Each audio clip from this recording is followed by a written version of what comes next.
श्री कृष्ण भगवान ने कहा है कि आत्मा कभी मरती नहीं, ये बस एक शरीर से दूसरे शरीर में बदलती है। इसलिए आप अपने पूर्वजों को जब भी कुछ अर्पित करते हो तो वो उन्हें मिलता है। आइए सुनते हैं दानवीर कर्ण की कहानी। दानवीर कर्ण, जिनके नाम के आगे ही दानवीर था, उन्होंने पूरी उम्र बहुत दान दिया।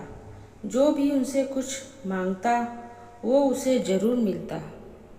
कर्ण जब परलोक गए तो वहाँ उन्हें वो कुछ दुगने दिया गया जो कि उन्होंने दान किया था, लेकिन वो सब हीरे, जवाहरात और सोना चांदी थे।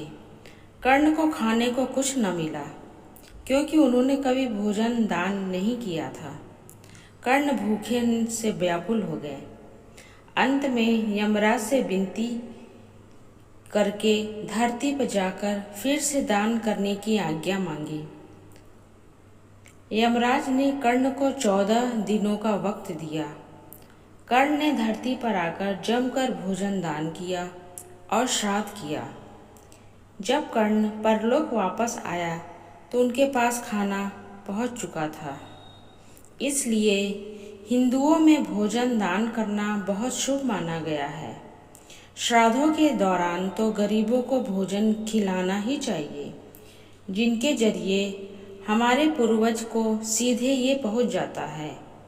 कहा जाता है कि इन दिनों यमराज की आज्ञा से आत्माएं जमीन पर आती हैं और अपने वंशजों की ओर से अर्पित किए गए भोजन का भोग करती हैं। एक दूसरी कहानी के पौराणिक कहानी है। एक बार 2 भाई थे, जोगे और भोगे। जोगे अमीर था और भोगे गरीब। एक बार श्राद्ध का वक्त था तो अमीर भाई की पत्नी ने उससे श्राद्ध करने को कहा, लेकिन वो इसे व्यर्थ की बात मानकर टालता रहा। ऐसा करने पर अमीर भाई की पत्नी ने सोचा, अगर श्राद्ध नहीं किया गया तो लोग बातें बताएंगे, इसलिए ऐसा करती हूँ कि अपने मायके वालों को दावत में बुलाकर अपनी शान दिखाऊंगी। वहीं अमीर भाई की पत्नी ने श्राद्ध पर मदद करने के लिए गरीब भाई भोग की पत्नी को बुला लिया। श्राद्ध का दिन आया तो भोग की पत्नी पूरा दिन काम पर लगी रही। पूर्वजों के लिए खाना बनाया, लेकिन जैसे ही उसने पूर्वज खाने आए तो क्या देखा कि वहाँ पर तो अमीर भाई के ससुराल वाले खा रहे हैं। पितर निराश हो गए और वो गरीब भोग के घर गए। वहाँ क्या देखा कि पितरों के नाम पर आगियारी दी गई हुई है। पितरों ने उनकी राख चाटी और भूखे ही चले गए। सब ने आपस में बात की और कहा कि अगर भोग अमीर होता तो उन्हें भूख नहीं रहना पड़ता। पितरों को उस पर दया आई और उन्होंने कहा कि भोग के घर धन आ जाए।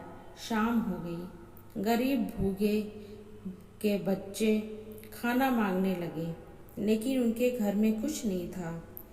भोग की पत्नी ने बच्चों को टालने के लिए झूठ ही कह दिया कि बाहर हौंदी के नीचे खाना को है, खा लो। बच्चे जब वहाँ गए तो देखा कि हौंदी मोहरों से भरी हुई है। दौड़े दौड़े बच्चे माँ के पास पहुँचे और सारी बात बताई।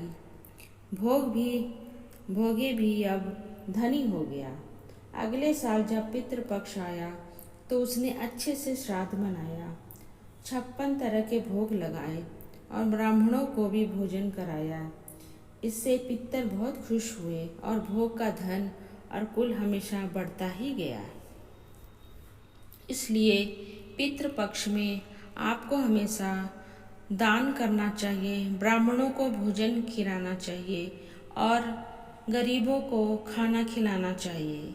इससे पितृ आपके बहुत खुश होते हैं और अपना आशीर्वाद हमेशा देते रहते हैं।